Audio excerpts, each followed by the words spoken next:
Baik, salam Bapak Ibu semuanya yang terkasih dalam Tuhan. Saya keluarga Pak Markus dengan istri, kami ingin bersaksi tentang kebaikan Tuhan, kasih Tuhan yang kami alami ketika kami sembuh dari virus COVID-19.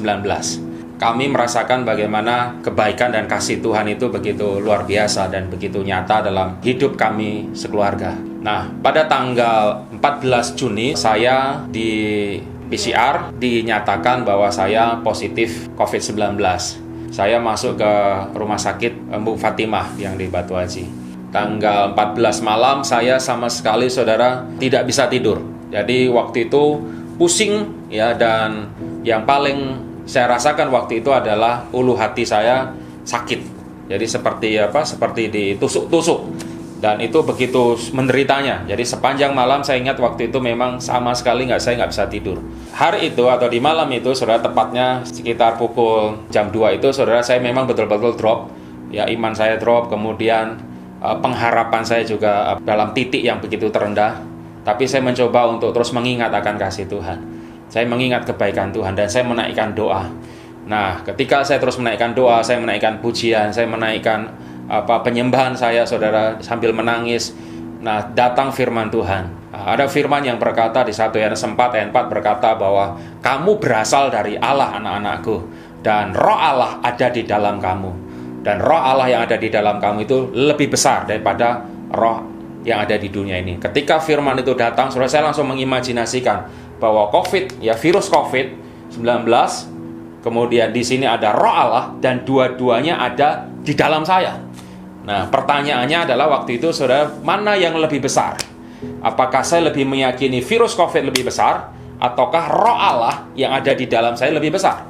Nah, ketika Roh Kudus mulai tuntun saya dan beri pengertian bahwa roh Allah yang ada di dalam saya itu lebih besar daripada COVID, itu timbul kebangkitan iman saya, saudara. Saya mulai berkata, saudara, bahwa roh Allah yang ada di dalam saya mampu untuk menghancurkan, mengalahkan, mengusir virus COVID yang ada di dalam saya. Dan sementara juga ada oksigen yang 10 liter yang ditaruh di mulut dan di hidung saya, dan itu membuat saya memang betul-betul menderita dan nggak bisa beraktivitas tanpa oksigen. Di 3 hari itu, saudara, itu kritis, betul-betul kritis.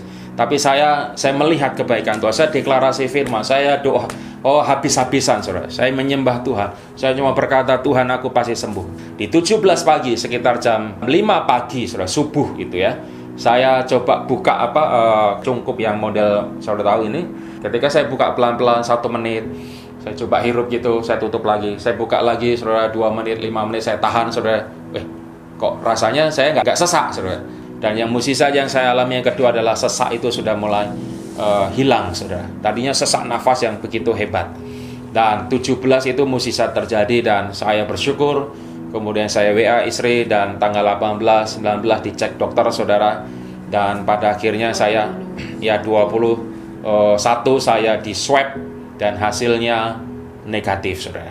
Saya bisa berkata bahwa ketika penderitaan datang, deklarasi firman, memperkatakan firman, memperkatakan kebaikan Tuhan, memperkatakan kasih Tuhan, itu membuat atmosfer kehidupan saya begitu penuh dengan mukjizat, penuh dengan kasih Tuhan, penuh dengan pertolongannya, dan itu yang membuat saya selalu tersungkur dan saya ingat bahwa inilah perbuatan tangan Tuhan yang ajaib.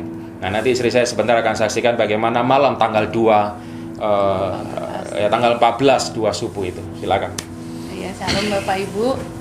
Jadi saya mau menyaksikan kebaikan Tuhan yang saya alami secara pribadi, yaitu pada tanggal 14 di mana suami saya masuk ke ruang UGD RSUD ya. Jam 11 malam saya balik ke rumah, saya mau istirahat gitu ya. Karena kondisi saya pun drop juga karena siang itu saya udah tes PCR, cuma hasil belum keluar, cuma tanda-tanda gejala COVID itu udah ada. Anak-anak udah pada tidur, anak-anak juga udah tes PCR, tapi hasil belum keluar. Anak-anak puji Tuhan gak ada gejala. Malam itu suami saya telepon jam 2. Mah, saya nggak kuat, ulu hati saya sakit. Saya kaget Bapak Ibu, saya nangis. Saya WA kawan saya ada kerja di RSUD, ternyata tidak bisa dihubungi. Di malam itu saya benar-benar sendiri perasaan saya. Saya mau ke sana, mau ke rumah sakit, tapi nggak bisa juga. Nggak bisa ketemu karena itu ruang isolasi. Jadi di malam itu saya berdoa sama Tuhan. Jadi benar-benar bergantung, berpengharapan kepada Tuhan.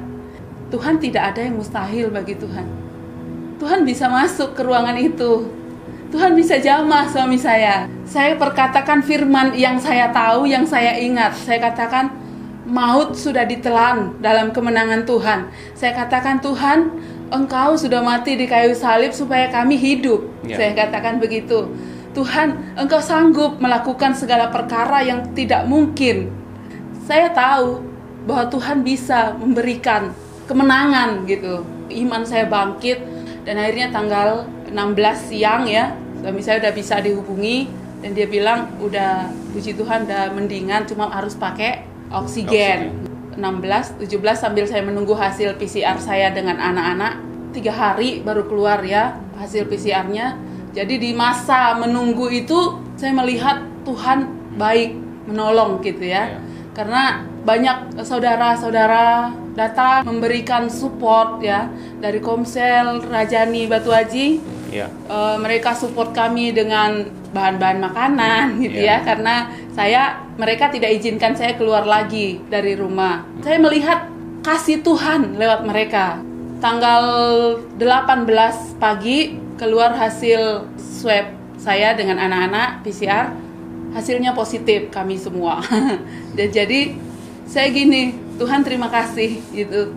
Udah positif tiga-tiganya. Tadinya saya berpikir kalau anak saya negatif, saya positif, anak saya kemana gitu. Jadi siapa yang jaga gitu ya. Karena mereka suruh saya minta isolasi mandiri, nggak dikasih. Saya minta isolasi mandiri, mereka bilang tidak boleh, orang pihak dinas kesehatan ya. Jadi kami dijadwalkan harus diisolasi di asrama haji tanggal 18. Dan tanggal 18 kami berangkat ke asrama haji bersama anak-anak. Satu yang saya pikirkan adalah kami ke asrama haji, tapi suami saya ada di rumah sakit. Jadi pikiran juga masih kemana-mana ya, bercabang juga. Tapi saya percaya Tuhan sanggup memberikan kekuatan gitu ya untuk kami. Dan di asrama haji kami juga mengalami kebaikan Tuhan. Kami di sana, puji Tuhan kami baik. Dan akhirnya kami di tanggal 25 dites lagi antigen, dan puji Tuhan semuanya negatif. Dan pada hari itu juga kami boleh pulang. Kami bersyukur bisa berkumpul kembali di rumah bersama suami dan anak-anak. Kami ya, keluarga Pak Markus, saudara. Dan ada 3 yang saya bisa sampaikan menjadi pelajaran penting buat kami. Yang pertama adalah bergantung sepenuhnya kepada Tuhan. Kami belajar apa arti bergantung, saudara, kepada Tuhan dalam kondisi itu. Kemudian yang kedua yang kami dapatkan pelajarannya adalah mari terus berkata-kata tentang kebaikan Tuhan. Mari saya belajar untuk terus menyelaraskan, mengarahkan pikiran saya, saudara, kepada firman, kepada kebenaran, kepada kebaikan Tuhan. Walaupun banyak pengalih, ya, distraction, khawatir ini, khawatir itu, saudara. Tapi waktu itu saya hanya mengarahkan Tuhan. Kalau belum waktunya, saya akan tetap hidup, saya akan tetap melayani Tuhan, saya akan tetap menyelesaikan tugas yang Tuhan berikan. Dan itu menjadi semangat yang luar biasa yang Tuhan kasih. Kemudian yang ketiga adalah pelajarannya adalah terus saudara taati, saudara, protokol kesehatan. Ya, karena itu sangat penting, saudara, ya, karena ini anjuran pemerintah, kita harus mentaatinya. Ada 3 itu yang kami pelajari dan kami dapati dari peristiwa yang Tuhan izinkan selama tanggal 14 sampai dengan tanggal 25 Juni 2021. Dan biarlah kesaksian kami, saudara, saya dengan istri ini sangat memberkati Bapak Ibu semuanya. Dan mari lihat bahwa Tuhan Yesus itu nyata. Amin. Dia masih terus bekerja mendatangkan kebaikan bagi kita yang mengasihinya. Haleluya, haleluya. Tuhan Yesus memberkati.